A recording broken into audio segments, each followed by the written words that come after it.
You're listening to the Identity at the Center podcast. This is the show that talks about identity and access management and making sure you know who has access to what. Let's get started. Welcome to the Identity at the Center podcast. I'm Jeff, and that's Jim. Hey, Jim. Hey, Jeff, how are you? Oh, good. Yourself? Good. How about running into Eric Anderson over lunch today? Yeah, that was pretty cool. I had a major bone to pick with him, and that's because he put the Struts earwig into me like a year and a half ago and totally went down a rabbit hole of listening to all things the Struts. So thanks, Eric, for that. Yeah, thanks, Eric, for that. And, the guy's very knowledgeable about the Seattle grunge scene. So he's going to join us tomorrow night, I think, for the happy hour at the Mopop Museum. Yeah, that'd be cool. Maybe he can give us a tour of all the things that he has seen probably in real life. I think he didn't say he was like a radio DJ here during sort of like that grunge era. Yeah, right in the early 90s. Yeah, that's kind of cool. Very cool, very cool. But I think that's one of the great things about conferences overall, running into people, catching up with old friends, making new friends. And we ran into a few friends for this podcast episode, so why don't we jump right into it? Yeah, we've got Ian Glazer. He's SVP Product Management at Salesforce and a co-founder of IDPro. Welcome, Ian. Thank you to have me. Was that polite? It was very polite. Okay, Thank good. you. I specifically asked for a polite introduction. He did. Got I it. did. I love did it. my best. And we've also got Andi Hindle. He's a content chair for Identiverse and board member at IDPro. Welcome, Andy. I'm delighted to be here, but that introduction was not as polite. I'm disappointed as well. Well, 1 out of 2 ain't bad. I think 50% for a success rate is probably okay as a first cut of things. You can fix it in post. Sure. I will add, I don't know what I could do in post. I could maybe add some sound effects or I don't know. Sparkling sounds. Something like that. So you guys are both here. And one of the things we want to lead off the conversation with is around IDPro. It's an organization that I happen to be a member of. I know, Ian, we talked about you being a co-founder of it, and Andy, you're a board member with it now. I guess for folks who are not familiar with IDPro, what is it and why do I want to be part of it? So IDPro is the Professional Association for Digital Identity Practitioners and Professionals.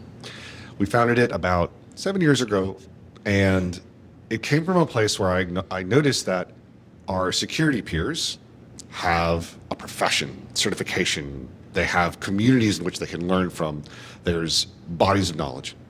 And our privacy peers have the same thing too, but we didn't. And I coupled that with an observation that as I talk to people around the industry, most people that I've met have learned or gotten into identity management by learning a single product, and then they learned another one, and then they learned another one, and all of a sudden they're like, wait a minute, there's like a thing here, right?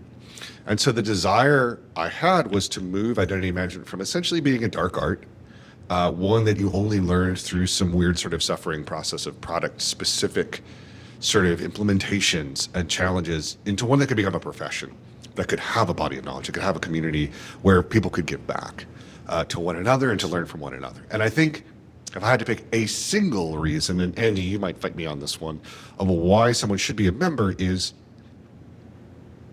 get access to that community.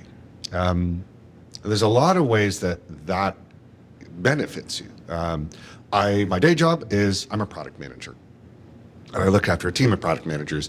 And when we have a question about identity things about, hey, how are people really using this or that? Like, what's a real use case for this kind of technology?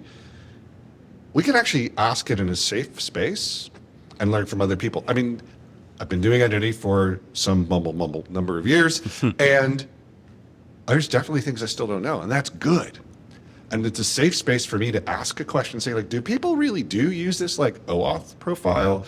I've never really seen it. What's a use case? Help me out here. And at the same time, in the next moment, I can turn around and say like, oh, hey, I saw you had this problem here. This is what I did in the past. And if that doesn't work, and then I'll tag somebody else like, hey, Lance knows maybe the answer. He's done this too, right? So for me, that community and the ability to both give back and take from the collective knowledge, that's really powerful. Yeah, the give back part I think is really important, and I think it's beyond like all of the things that you've described are absolutely accurate. So I'm not going to fight you on them. I'm just going to extend them a little bit, which is to say that There's technical value there, right? How do I do this? I'm on site at client X and I'm trying to integrate product A and product B, and both the vendors tell me I can do this and I've tried and it doesn't work. And has anybody done it? Answer, yeah. That's all great. The soft skills that go along with developing a career in any industry, but I think it's particularly relevant in the identity industry. How do I go pitch my idea to executive management, right? How do I get budget for this? I'm trying to hire somebody and I haven't done this before. How should I interview them? I've got a difficult, HR situation with one of my staff. How do I, like, those things, and having contextual support, like industry contextual support for those things, I think is tremendously important. The other thing I'd say, and I know this was something that you talked about a lot in the early days, Ian, was it's tremendously difficult for hiring organizations to identify, to nurture, and to, grow as distinct from nurture. I think those two things are a little different.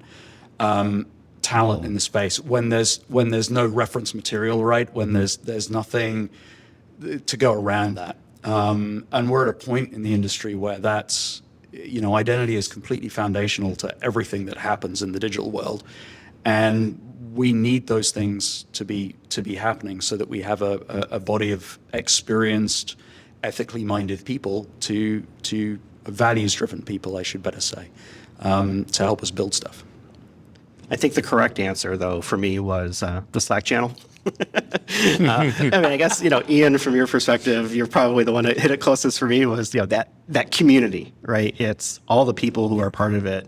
And I'll give a shameless plug, not only am I a member, but a participant, right, is the IDPro Slack channel has like the smartest people, and you can ask any question. It doesn't even have to be about identity, but usually it is. And you'll get answers back. Yeah, exactly. There's a variety of other topics we cover.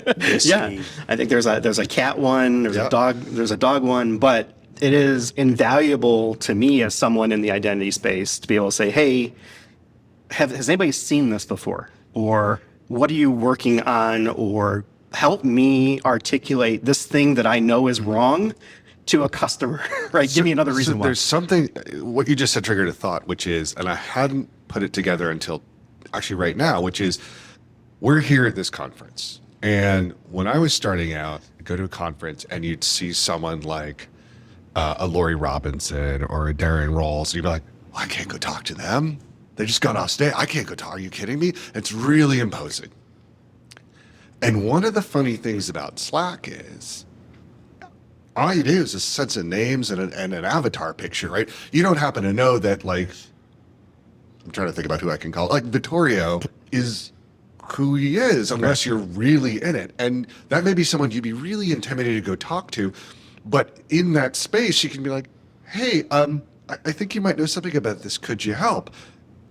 I've never seen anyone respond, no, even if they don't know the answer, right? So it takes away a certain kind of in-person friction.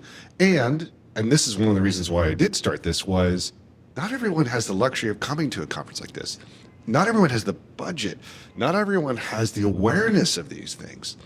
And so how do you democratize some of that access to knowledge? Because we're not meant to be wizards, right? This is not meant to be something that you have to really suffer to learn. It's far too valuable. And there is so not enough talent workforce out there. So the more we can get, the better, and no one is diminished by giving back. And I think that Slack environment, and the community is large, the newsletter, the body of knowledge, everybody benefits from that. I think one thing I've noticed about the community via the Slack channel is that it's a place for not just for program managers or just for analysts or just for engineers. It's everybody. Everybody kind of fits into the soup. Yeah. Yeah, and I think it's increasingly important that we attract that breadth of perspective, right? Like people come to the industry with very, very different backgrounds, very different, needs, requirements in whatever particular job it is that they're doing at that time. The more we understand what those drivers are and the fact that they are different, the better the products are, the solutions are that we build. Yeah. Well, one of the things we saw, we run a skills survey every year where we ask people, hey, what are the technical and non-technical skills that have made you a better identity practitioner? What is of interest to you to learn about? What is interest, a priority to your enterprise? And one of the things that we think we are seeing is two different kinds of identity practitioner. People that operate the machinery, right? I run a ginormous IDP infrastructure for a big pharmaceutical company, and I own a provisioning product, and they operate it.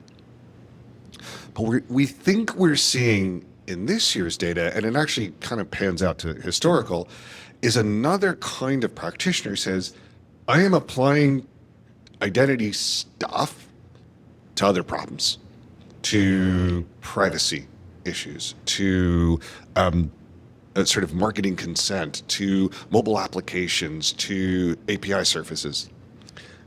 And full disclosure, Andi and I write the report. We could be dramatically off on this, but I think there's a there of we're starting to see different flavors of practitioners. And so to Andy's point, not having like, oh, this is just for a flavor, right? There's this, that of how you do what you do also to me reflects the fact that this problem, dealing with digital identity, is super complex. It has so many different facets, and those all have different relationships, different parts of the business and the mission and this and what you do. And so we can't just say like, oh no, an identity practitioner, has to be like this, because it's not. The nature of the discipline requires a multidisciplinary approach, actually. Yeah, no, I agree. And I think that there's another thing that's happening as the industry grows, which is we're running into this problem. I guess within the industry, we used to disambiguate very easily about the way that terms get overloaded, right? So we talk about identity, we talk about... there are four of us here, yes. And if we ask a definition of any term, we will get, I'm going to go with no less than 6 definitions. I think that's highly likely. I mean, this goes back to the episode we ran a few months back now. What is the difference between... What is identity? A digital identity, and I remember hearing yours, yeah. And it was like, okay, you're like, you thought it was an easy question to answer, and then I was like, oh gosh, no, wait, hang on, whoa, this goes deep. Right, yeah. So that definition of that terminology is totally different for everybody. Yeah. And it's becoming problematic, because it used to be that you were across enough of the things that were happening in the space that you could disambiguate in any given conversation. And even this week, I've had discussions with people who've been in the industry for a long time who are suddenly like, wait, so, when you talked about identity in this context, did you mean X or Y? All right. When you talked about authentication, were you talking about specifically in an SCA kind of highly regulated context, or was it different? That knowledge sharing that has to happen to help us all disambiguate and to help us understand that we have to explain better, especially outside of the industry, what we mean, is another value I think that we get from those conversations in Slack and elsewhere. I had a conversation this morning with salty veterans of the industry who are like, you realize that in the SCIM spec, like we don't really define this term and this term and this term. I'm like, oh yeah, oh crap. And it's like, and also there's like super vagueness here, and here. And so it's important for listeners who are maybe newer to the industry, like, don't let the terminology scare you off, if only because us salty veterans still screw things up and don't necessarily see our blind spots. I mean, I think the thing for practitioners to be able to describe the outcome, the application of the identity technology and whatever it is as the first order. And then, whether you call it an SP or an RP, may reveal some religious stripes or cultural upbringing, but it doesn't really matter at the end of the day. What it is, we're going to deliver the seamless experience to all of our customers, and XYZ is going to happen. It's going to be great, and we're going to increase conversion by 50%. That's the outcome we want to be able to express. I think, so you mentioned two different sorts of populations, Ian. I think there's a third population that sort of sits in between the identity practitioner, the super technical IDP genius, right? Yeah. Or the person who is taking identity principles and using them elsewhere, privacy, consent, what you mentioned. I think there's a third population that sits in the middle of that. I am program managers. project managers, business analysts, those types of folks who are not technical maybe by nature. They're not configuring an IDP to use SAML, OAuth, setting up MFA. But what they are doing is getting the message, from the engineers to the business, to the executives, to the public, et cetera. I kind of liken as an IAM program manager, you're out there shaking hands and kissing babies. You don't need to be the smartest person in the world, but you need to be a good communicator.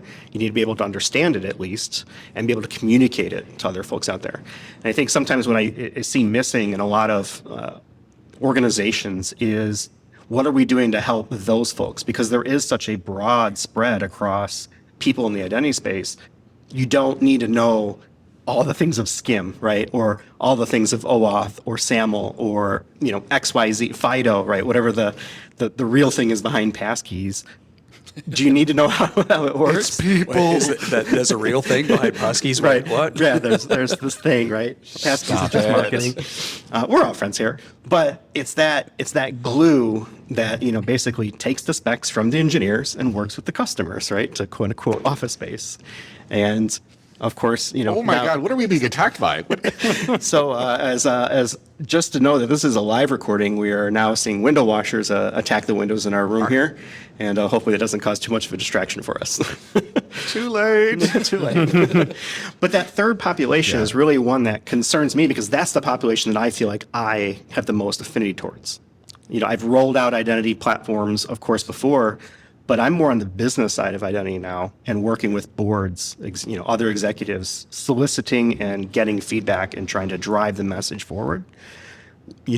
What are we doing to help that role? Because I see that as critical to getting anything done with an organization. How are you going to go get budget? You need to be able to sell it. If you don't have people to sell it, it's never going to happen, or it's going to happen too late, and you're continuously in this rat race where you're always behind. If I could throw my 2 cents in here, I think that role of IAM program manager or whatever the role from company to company is going to vary.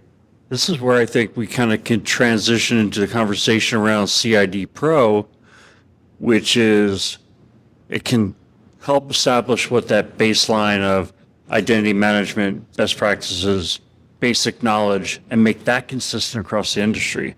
So kind of throwing it to Andi, IDPro, maybe give a background on what it is and what it's meant to accomplish. Yeah. So the CIDPro, again, when IDPro was originally set up, one of the things that we very much had in mind, we're all trying to cope with the window washers. It's insane. One of the things we had in mind was that there was no vendor independent training, right? No vendor independent learning material. Now, I want to be clear, a lot of the vendors, and particularly in the earlier days of the industry, right? Some of the boutique, the niche vendors as were then, really did an excellent job at putting material out for the community that was valuable, that was well written, that was well constructed.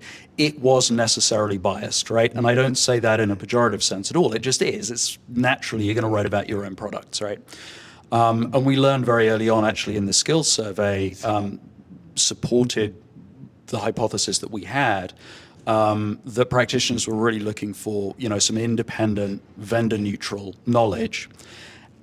And both they and their employers were starting to look for a mechanism for them to be able to demonstrate that they had that basic level of knowledge.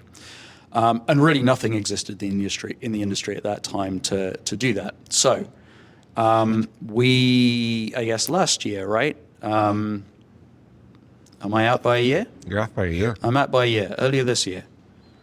No, 2 years ago. Correct. I'm out by a year in the other direction. Yes. This is the whole left-right thing that's been very complicated this week. Well, you drive on the wrong side of the road. I know. What can I say?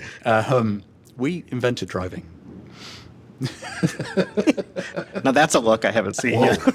How the English invented driving. If there was a GIF right now, it would be the one with the brain exploding with Ian right now. Yeah, I'm going to go with "Do you have a flag?" and then I'm going to move on.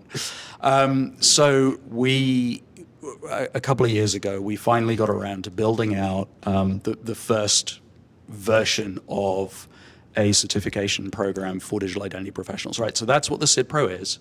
You could go take it today. It's designed for practitioners who've got a couple of years of experience in the industry, and it validates a broad set of baseline knowledge that we would expect, that the industry would expect, that employers would expect that practitioner to have. There's a set of supporting materials that go along with that, yes, in the form of the body of knowledge, which is all peer-reviewed and practitioner written, but also we point to a set of other publicly available, non-biased, vendor-neutral reference material that people can go use. Now, one of the things that you started to point out a minute ago is that, yeah, that's great for the technical professional. And I think we'll start to look at some ways that we can expand the SID Pro offering over the next few years, and whether that's more technical or more depth or whatever. But you look at some of the other organizations that Ian spoke to earlier on in the security space and the privacy space, and you start to see that they've rolled out programs for managers, right? So I happen to hold some certifications in privacy from the IAPP, and one of those is a CIPM, right? It's a Certified Privacy Program Manager certification. And I think, that's one of the things that we might want to look at is, okay, yeah, we can serve the technical community, that's great. How do we also help people grow and develop in that, oversight, governance kind of role? So I might want to push back on something you said, which was about the sort of program managers and the need for them to be more identity aware. So yesterday I had the privilege of talking about Salesforce's MFA requirements and our rollout for essentially requiring all of our customers to use strong MFA when they access our products. And one of the points I make is that the program team that is continuing to operate this program are not identity experts or even that familiar. They were also, some of them, non-technical. In fact, a lot That of was an intentional decision. Yes and no. It was intentional in that we needed a program staff. There was a notion within Salesforce of adoption programs. So it was like large scale change in the product sometimes came with these adoption programs. For example, we changed our UI layer across the whole app. And that meant how you built components to extend the platform, because we're really a platform as a service as well as a SaaS. And so when we changed that technology, it was a real sea change. And so there's an adoption program around that to get people to use the new UX and then to start building in it and the UX frameworks. So we knew we needed an adoption program for this. However, those people were experts in, if you want to touch the entire customer base and affect change, these are practices to go do that. And we know who to go talk to enlist the next set of people that are going to need to help us do that. Now, when that first decision was made, and it was not my decision to make, right? So I was at this point the subject matter expert and product lead for the largest of the sort of surface areas in the products. I didn't like it, right? And this wasn't a good moment for me professionally. Like I was just like, nope, this isn't going to work. I really was a bit obstinate about it.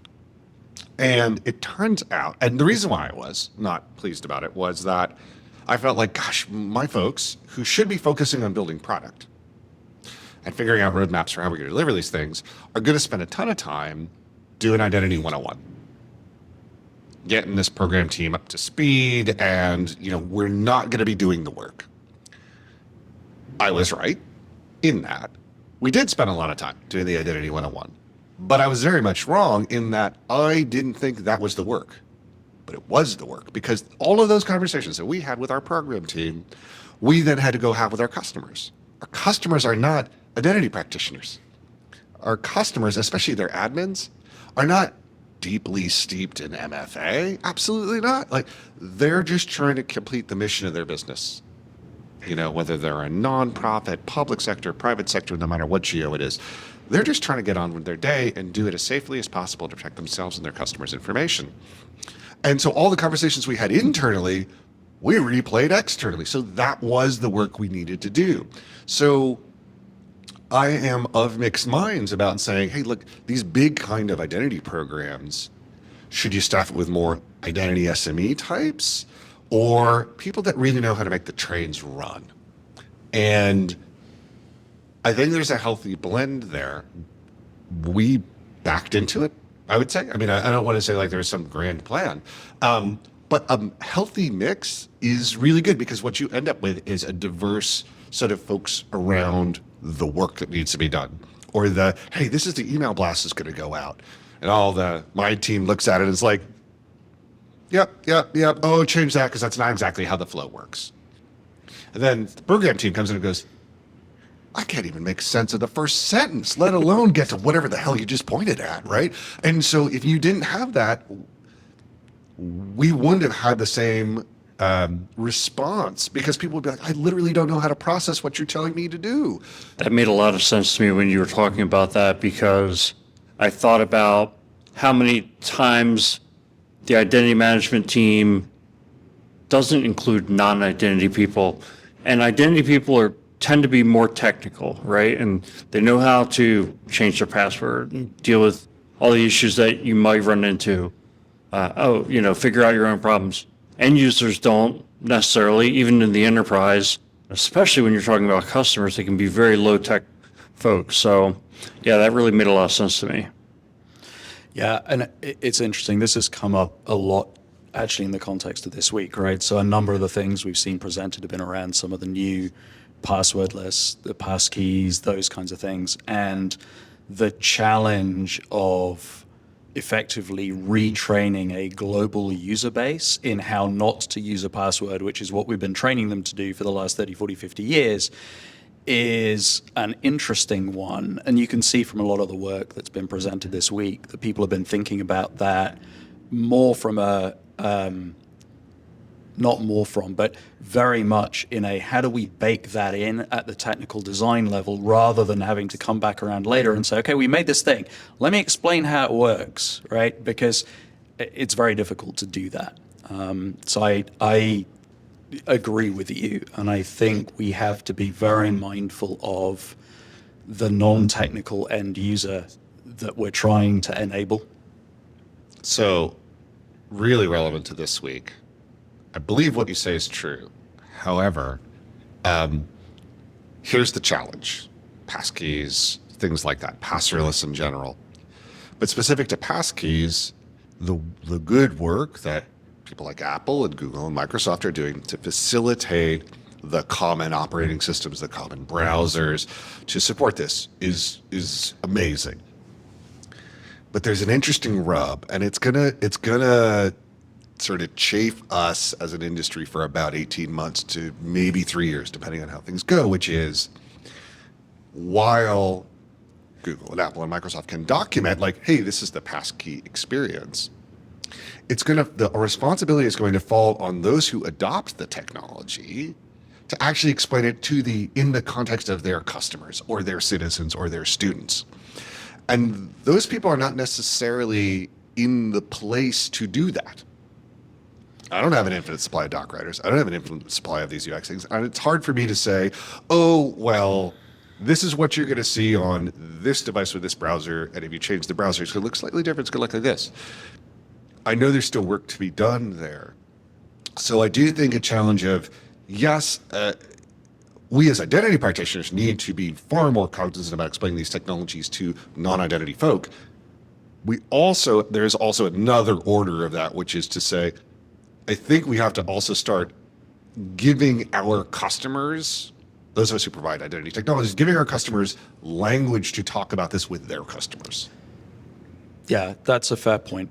I do think in the case of at least, so it was funny, a little earlier on, Ian was gesturing as he said SME, subject matter expert, and pointed at me, which is hysterical. And I'm not particularly in this realm, but I do think that some of the work that's gone on with passkeys is really so simple for the end user to adopt that we may not have to do that. Here's hoping. But yeah, I mean, I'm not sure, but I'm optimistic. But I do think that there are some other things that are emerging where I agree with you, like enabling the customer-facing enterprise to do what they need to do is going to be a really, really big piece of this puzzle. Do you think the success of passkeys could further drive people to be tied to an existing ecosystem? So if you're using Apple devices, you're just going to be that much more locked into it, and maybe that's just the case anyway. I mean, I've used Apple for all of my personal devices, and it's because every service they pay for goes across all the services. I'm just wondering, in your opinion, if passkeys is just going to further drive that, if that's a good thing overall or not so good. So, full disclosure, I have no magic insider knowledge other than the stuff that I've seen presented here this week. And I absolutely understand where that concern comes from. There was, and I saw it literally this morning, a presentation. I want to say it was Christian Brand from Google that gave it, but I wouldn't swear to it. And he walked through an explanation and demonstrated the sharing of a passkey across two different platforms. It was an Android device and a MacBook, I think. Is it beautiful, clean, completely drop dead simple, my grandmother could do it experience today? No. Then again, it was in beta or beta for those of you that lean that way. But was it reassuring in terms of, we get this and it has to work seamlessly in the same way that, frankly, a password today works seamlessly, air quotes, across multiple devices, right? And I've heard a lot of noise from, the folks that are deeply engaged in these efforts, both on the vendor side and just in the standards body, that's a well understood challenge and not the corner that they all want to paint themselves into. So I share the concern, but I'm optimistic that we're not going to end up in that particular space. The other thing that I've seen today is, and I haven't laid hands on it directly, but it's heartwarming to see that there's thought there is, not only is it working across ecosystem at the moment of the challenge, but actually it's a way to seed that other ecosystem with that credential so that you don't have to do that awkward or somewhat awkward or to be determined less awkward motion, right? So it's one thing to say like, oh yeah, you can kind of like Bluetooth your phone to the thing to do the thing for that challenge, which is to make you be like, I never want to do that again. It's another thing to say, once you do that, you've actually cross-pollinated, if you will, and you've done it securely. And so now when you're in that ecosystem, you can take advantage of that ecosystem and you don't have to do that awkward gesture again. I want to see that come to fruition, and I think people are working towards that. But it was good to see that explicitly called out. Like, it's not just it's a one-time thing. It's no, this is actually a moment when we can actually bridge those ecosystems. I think that's powerful if it really comes to pass. I think like everything else, it's iterative, right? I think this is really just sort of the first version of passkey in my mind. The next version will probably have, and I don't want to put words in FIDO mouth, but the cross-platform thing I think is extremely important. Not everyone is working within one ecosystem, so they need a way to be able to transport these across different platforms. It needs to be easy enough, though, that your grandmother can do it, right? I think this is where I appreciate what Apple has done for biometrics when it comes to Face ID and with Touch ID. They made it as simple where everyone gets it, right? It's no longer foreign for you to receive a prompt on your iPhone that you have a second factor authentication to do. I think the thing, and I've talked about this, I guess it was a couple of years ago at maybe virtual Identiverse. I can't quite remember. I was talking about sort of like, what does the next 10 years look like? And one of the things that I may dig into this a little bit more next year is there's a change happening in the way we identify ourselves to things.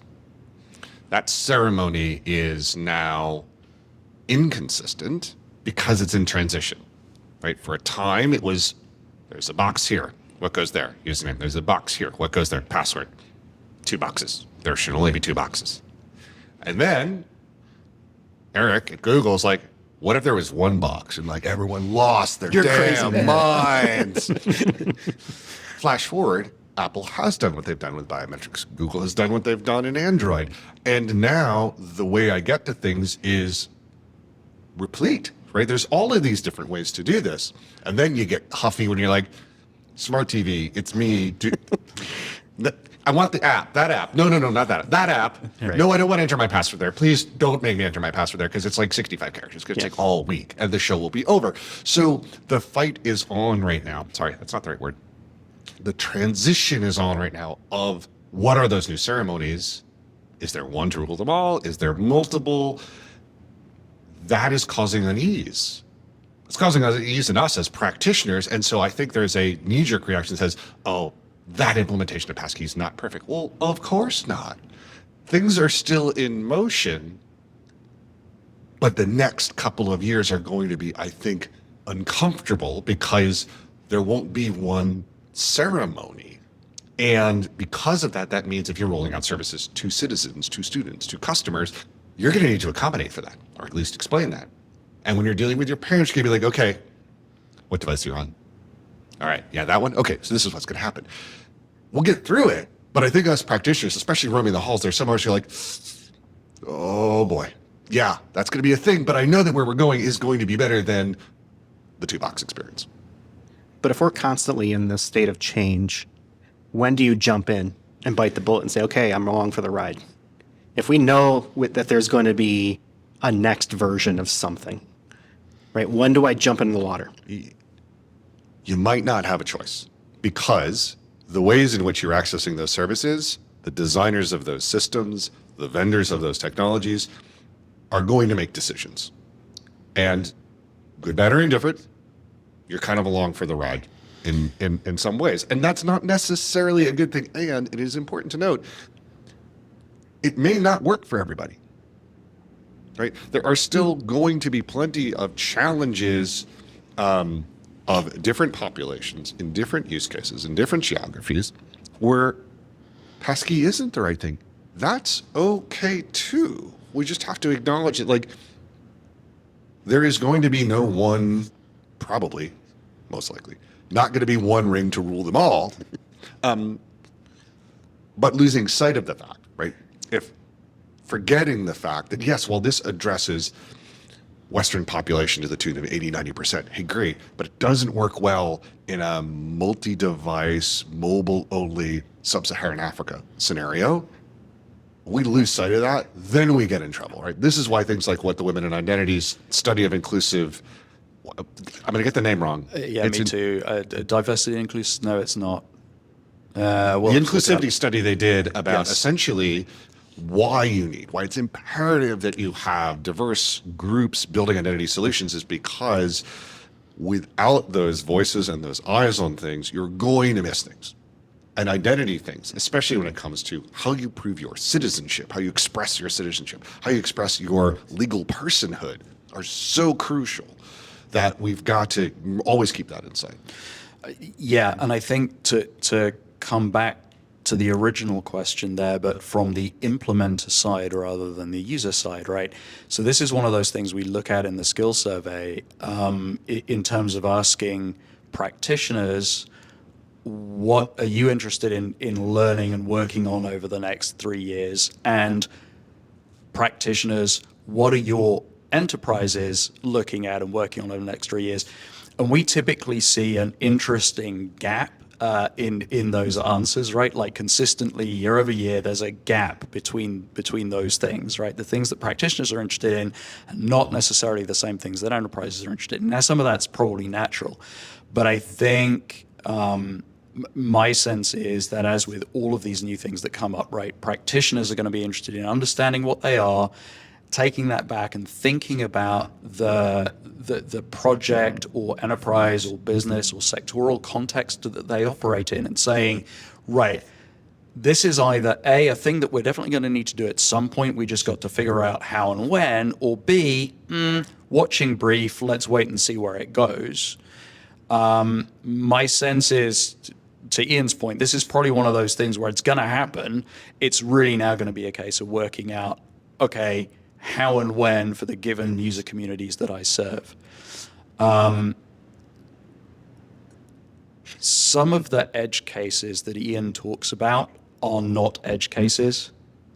They are, and I'm not suggesting, I know you, Ian, did not say that they were. I'm just trying to clarify for the listener that they're not edge cases, right? These are huge global populations that operate in very different ways to how we operate. And we really need to start very carefully thinking about every single solution that we put out in the market, whether it's a vendor product in the space or a service that we're offering commercially, whatever, has to account for those populations. And frankly, in many cases, I think we'll end up making better products because of it.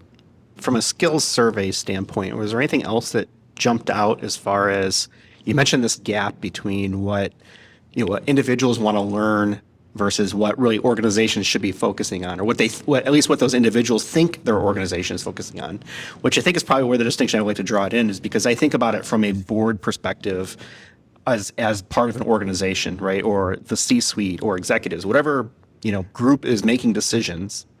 What are they looking at from an identity perspective? Because I know it's important to them. I'm seeing a lot more boards that are focused on what does their identity and access management program look like at their specific organization.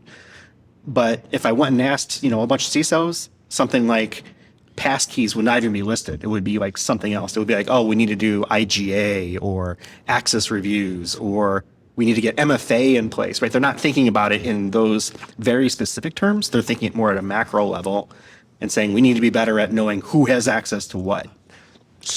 Let me take a swing at it. So this year's results, and by the way, listener, these are all freely available. Go to idpro.org. You can get the skills survey. Number one response. So the question we ask is to the practitioner. We ask, okay, so what are the top identity related priorities for your organization when you work with over the next 18 months? And sort of 1, 2, 3 are IGA, Identity Governance and Administration, MFA, and then IDaaS and Cloud Identity Management. Now, MFA was number one last year. We think it basically was a straight response, and actually number one in 2 years in a row, straight response to the pandemic, right? I need a control because I got a workforce everywhere. And if I want to do this zero trust thingamabobber, whatever the hell that is, I need some MFA. Go, right? People ran. Fine, great. So it's moved down. And I think what we're seeing is a return to more classic risk management on the part of boards and IT shops saying, we upped our governance game, maybe a little bit. This pandemic was more important. Let's not lose sight of the fact that maybe we did have a material finding. Maybe we aren't as good about some of these things. Let's not lose sight of that. And then IDaaS, which I think dropped 2 positions, and I'm doing that from memory on the previous ones, to me is about the normal cadence of when identity infrastructure gets replaced out. And people saying, look, the one we got's okay, but we don't have the kind of agility that we need. And so I think people are really going towards IDaaS as an agility seeking exercise. Now, this is in contrast to what the individuals responded. Individuals' top 3, decentralized and or self-sovereign identity, IDaaS, and identity standards. And verified credentials is actually tied for 3rd there. So IDaaS, in the 2nd position, we think is a response to the market. It was very, very popular for a couple of years in a row. And I think people just said, look, I've been doing on-prem IBM Tivoli Access Manager deployments. I know that product name doesn't exist anymore. I'm a Tim Tam guy and I'm just living on-prem. I gotta up my game, right? Because clearly people are hiring for insert IDaaS vendor here. Okay, fine. That's a reasonable response. The sort of decentralized verified credential thing, I think, is in our community, people are curious and hey, there's a lot going on here. I don't know where to begin. So I want to go really dig into that. We are a curious bunch, and that's a really, really important thing. I will say personally, seeing identity standards development as 3rd I have no good explanation for that one. And I have so many conflicting thoughts of like, that would be awesome if we got more people to do the work. We really do need it across the board. On the other hand, I'm like, are you sure you know what you're getting into? Look at all these beautiful people that were once beautiful and happy, and now look at them because they just do nothing but standards and they're so crotchety. And I'm presuming that Vittorio is the exception that proves the rule here, Ian. yes, of course, and others that will come and find me later today. But the standards thing, I'm still like, if that's true, right? If people are like, no, I want to get more involved in standards.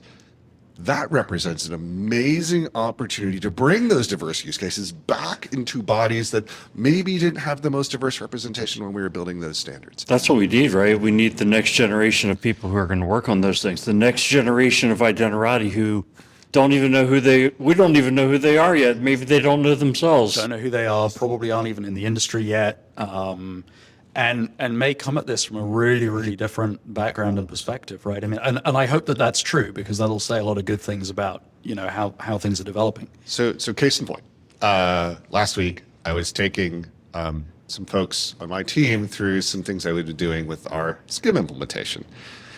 And someone who's a little bit younger said, SCIM just feels so heavy. I'm like, what? It's like, yeah, it feels like it was made by XML people. I'm like, I'm going to let that slide for a minute, because the person in question happened to have a XACML background. I'm like, well, okay, Pot, you want to talk about the kettle being black?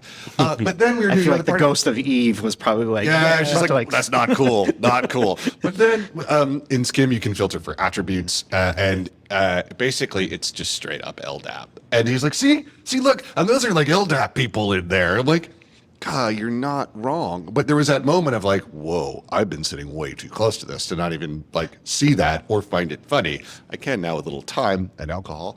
But new folks coming into this who are going to look at the way we do things and say like, gosh, why did we do this? I mean, I think a lot of us kid about the transition from angle brackets to curly braces, the XML to JSON migration of all of our standards. Yeah, get a little ribbing here and there. But in that process, in that reinvention of the wheel, we're bringing new voices into the process, which means we're going to get a better product. Yeah, I agree. I also think there's always a caution about just because we used to do it a way before doesn't mean we have to do it differently tomorrow, right? Like sometimes there were good design reasons why things were done a certain way, and there's a risk in forgetting that history. But it's important to question it, and that brings me a little bit to some observations that you made a second ago about boards and CISOs and executives. I think there are some really interesting questions to start to ask about the way that the C-suite and the way that boards, and I distinguish those two things very, very carefully, think about where identity sits in their landscape, right?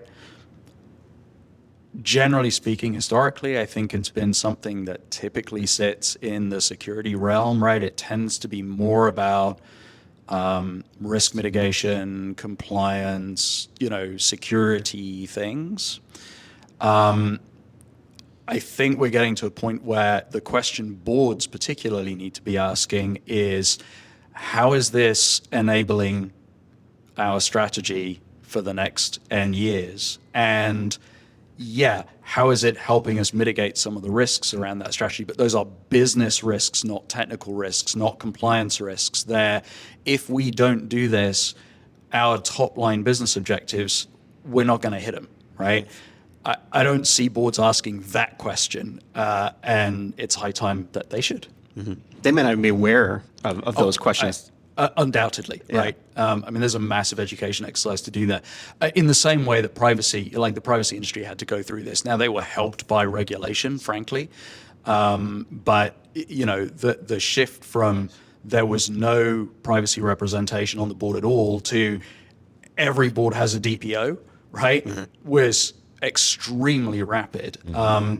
But interestingly, most of those, certainly that I've observed, are still acting in a regulatory compliance, risk mitigation kind of mode. It's very rare that you get into a conversation, particularly at board level, around, hey, how does privacy actually make my business unique and better? I suspect that if this was privacy at the center, then we could talk about that for a while. But That's our next venture. We need to have you back for that one. yeah. It's the reason I bring it up is because those are the folks that control the funding. And you can have the best team in the world, the smartest people in the room, the best tools, but unless there's resources made available to actually put it in place, it's not happening. So I would argue those are the people that control priority. Resource flows after that. And there is a subtle difference in my mind of going to a C-suite, going to the executive ranks and saying, I want you to bless this as a priority versus I need 15 headcount to do a thing. And one of the things that's in the skills survey is about the needs around oral and written communication. They're kind of middle of the pack responses, if you will. But in my own experience, I'm writing more now, documents now, artifacts, almost than I did at any other point in my career, except when I was an analyst and I wrote for a living, essentially. But it's around justifying priority. And the ancillary part is that, and this is the resource that I need. And so what is the priority at the board level of identity isn't a question I think that's being asked. I think we are getting different forms of the application of identity. What is the value of digital transformation? What is the value of us mitigating certain kinds of risks? And so I'm at peace with that in some regards, but I wonder, should there be more identity questions being asked at those tiers around bless this as a priority? I think that's really valuable. The prioritization is really the goal, right? How do you bump something up the list when it comes time to move things forward? I think you also have to put it in terms of business objectives, because a lot of these topics are so difficult that we have a hard time understanding them or explaining them to the next level up, and then getting it to the board, which doesn't have any context on why you should care about investing in identity or some of the specific areas of identity. It's like they don't even want to know the details. What is the business objective that I'm going after? Yeah, and I think that's why I was kind of talking earlier about that third population, the glue, right? Who is going to the board and helping them set those priorities or advise them on that? It's a bunch of IAM heroes that are typically running an organization from an identity standpoint, and they're doing their best, and sometimes it's a challenge to get things moving forward. I know we have been waxing poetic here about a bunch of different stuff. I want to start to let you guys go so you can enjoy the actual conference itself. But before we go, we probably want to end on a lighter note. So I'll throw a couple options out there. I guess the first one is, what is the weirdest thing you have eaten? Sea cucumber, Taiwanese banquet for a friend of mine's wedding, one of the later courses, and any attempts to actually chew it just caused it to squirt to the other side of your mouth. And it was like a lovely sauce, and it was really fun, but I'm like, do you actually eat this thing, or is it more of like a chase? I'm not entirely sure what the use case was there. Yeah, I think mine's going to be on a trip to Japan, and it was late in the evening. We'd been out. It was the end of the week. Very successful. Everyone was super happy. And for those that don't know, I speak Japanese, right? So I was in a kind of happy, comfortable environment. And somebody goes, we're playing the game that always gets played, which is let's see what we can get the foreigner to eat, right? And so we'd been through all the usual things like tofu, yeah, that's fine. That's why you eat hamburgers all the time. It's very strange, I know, yeah, and that fish and chips thing. We've done natto, which is fermented soybeans, which if you've never had it is an experience, and there is an eating technique which you have to know. And then somebody says, hey, how about raw chicken? Listener, the correct answer to this question is no, I think it's time for bed. Do not say yes to the raw chicken. Very bad plan. I got to ask, raw chicken. Okay, what is the context for I think you're going to ask what it tastes like. It's chicken. Yeah, like literally chicken. It's like just pluck it yourself? And No, it came in a bowl. I think there was some kind of marinade, but it was entirely uncooked, and it wasn't like a ceviche where you've got, like lemon and stuff. It was. I mean, it tasted great. The flight home the next day was bad, but yeah, I don't think that's a meal before a flight. no, it's not a meal at all. I mean, just no. No, not good. Jim, what about yourself? There's a fusion restaurant in the Cosmo in Las Vegas, and it's a fusion of Chinese food and Mexican food. And I got the fried oyster taco, which I thought sounded wonderful, but they had some kind of sauce on it, and it was the most acidic thing I've ever eaten. And as I was eating it, I kept thinking, what is this doing to my teeth? I got about halfway through and I stopped eating it. So $8 taco into the trash can. Yeah, I remember that meal. That was one were of our there. recent. You Yeah, were there. I can't think of anything that I just haven't been super. This is a terrible question for me to answer because I just haven't been super adventurous on eating things like that. I would say maybe a shrimp with the head still on, which You got to start somewhere. yeah, I mean that was a stretch for me. I'm definitely not that courageous when it comes to other things, but I'm willing to try things. Bone marrow. I don't know if that's exotic, but. Sure. I'm getting nods, courtesy nods in the room, so I'll take it. All right, we'll go ahead and wrap it up for this episode. I want to thank the window washers here for keeping it to a dull roar as we were having conversations. Definitely want to give a shout out to Andrew and Adrian and others here at FIDO for setting aside some space for us to podcast at, which is very cool. And then definitely for Ian and Andi joining us and waxing poetic around a whole bunch of different identity topics. If you're not familiar with IDPro, hopefully this helped.